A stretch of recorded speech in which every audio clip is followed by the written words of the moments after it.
Сәлем менің инста достарым. Бүгін Айлин бізде көмекшім, яғни Айлин екеуміз керемет тағам дайындайтын боламыз. Бұл біздің отбасымыздың ең жақсы көретін тамағы десек те болады. Сол тамақпен сіздерді бөлісу үшін бүгін екеуміз жақсылап кірісіп жатырмыз. Қалай жасау керек? Жасау жолдарын, пісіру жолдарын, дайын болғанда қандай керемет болатынын қазір өз көздерімен көретін боласыздар. Ал достар, кеттік. Ал достар, ең бірінші тамақты бастар алдында кішкене ғана өз семьяңызға сәйкестендіріп қалай илеп қоясыз. Қалған заттар содан кейін барып кірсеңіз болады. Ал енді кеттік. Кәнекей, Айлин бізде көмекші. О, кәнекей.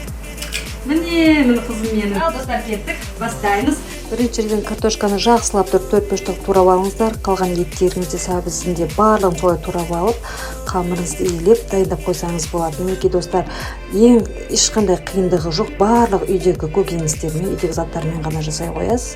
Барлығын қуырып алғаннан кейін зеленіңізді сүйіп, подлиптің бойымен бірдей қылып су құйып аласыз. Оның суыңыз қайнағанша қамырыңызды жақсылап жайып, ішіне майын жағып, 4-5-4-5 қылып барлығын дайындап аласыз. Қамыры суыңыз қайнағаннан кейін осы қамырды жақсылап беттеріне тиянақтылап қойыңыз. Барлығын жауып тұру керек. Өз буына және өз дәміне жақсылап қамырыңыз піседі. Мінекей дайын болды. Қаласында тұрады